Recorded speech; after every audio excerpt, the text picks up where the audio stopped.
We're working on a 2011 Volkswagen GTI, and I'm not going to do a full video on this, but I just wanted to do a quick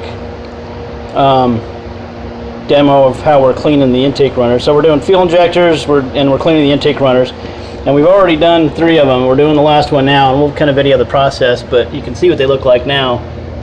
They look amazing, like new. There's number 2. We still got to do number 3, but look how cruddy that is.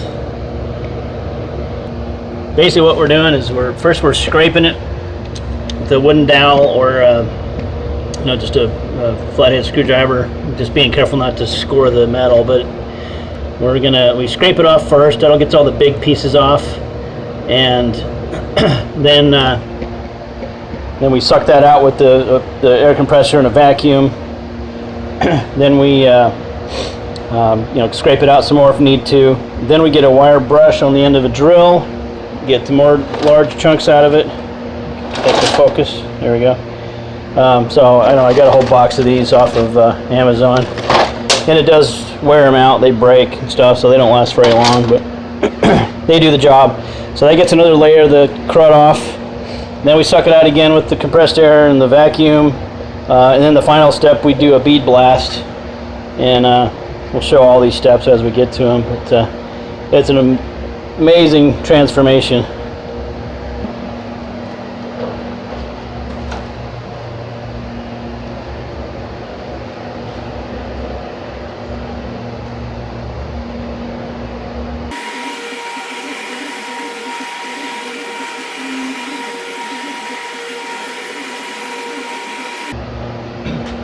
I didn't mention one of the reasons we took this apart to do this in the first place is we're getting a misfire on cylinder 3, and we had changed the coil, the ignition coils, all the spark plugs are all new. We tried moving parts between cylinders, and everything kept sticking on cylinder 3, which is the one I'm doing right now, and we just couldn't get that misfire, so we had to check engine light. We took it apart to do the fuel injectors, and then in the process of researching that, learned about this issue, and sure enough, his car's got about 80,000 miles, I believe. So most likely this has never been done in this vehicle, but just give you an example of how bad they can get when you have these direct injection engines. So I've just scraped it, and it's a little hard to see, but you can see there's just a huge pile of crap down in the bottom of there on top of the valves. So I haven't sucked anything out yet. That's just scraping. So now I'm going to vacuum that out, and I'll put a vacuum on it with a compressor. And also I want to show it, there's all the other videos, but this little adapter I picked up that goes over the cylinder. So you put your vacuum here, and in there you can hit it with compressed air or the bead blast. So I've got a bead blaster with walnut shell. So you shoot that in there and you suck it out here, so it keeps it from getting all over your engine bay. But I will suck that out and show you what it looks like after just scraping it and vacuuming it out.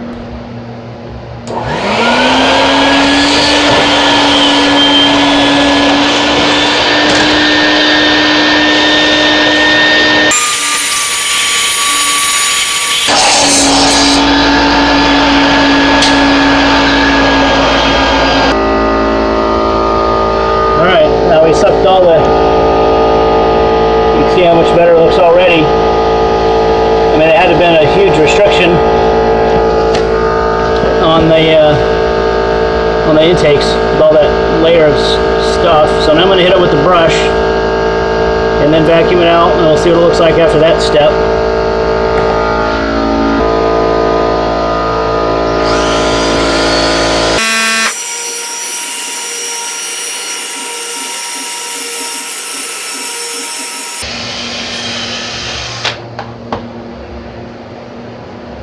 And you're going to go through a few of these.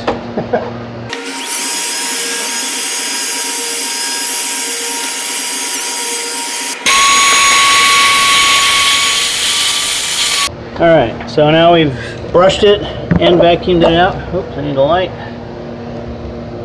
So, considerably better. You can start seeing the brass on the valve guides. Now we're going to load up the bead blaster and hit it with that, and you can see how much better it looks. So here's the rig. It's just an inexpensive bead blaster. It just comes with a little pickup tube. You just throw that in the bucket with your media. Here's the walnut shell.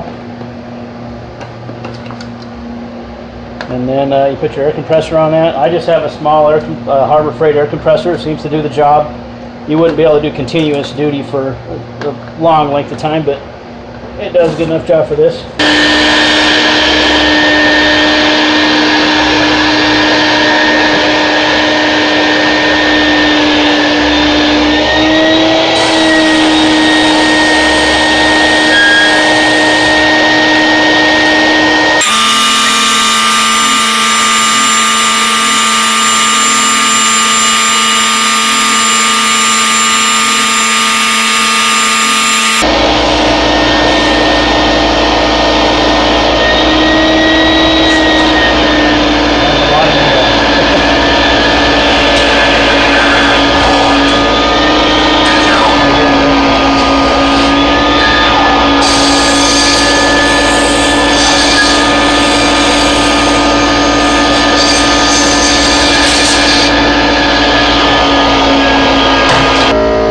So that's after the first media blast.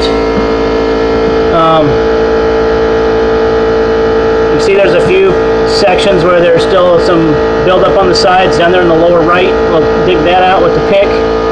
The bottom of that left valve has some crud. We'll get the dental pick and dig that out, but you can see the 9-day difference this makes. So much better.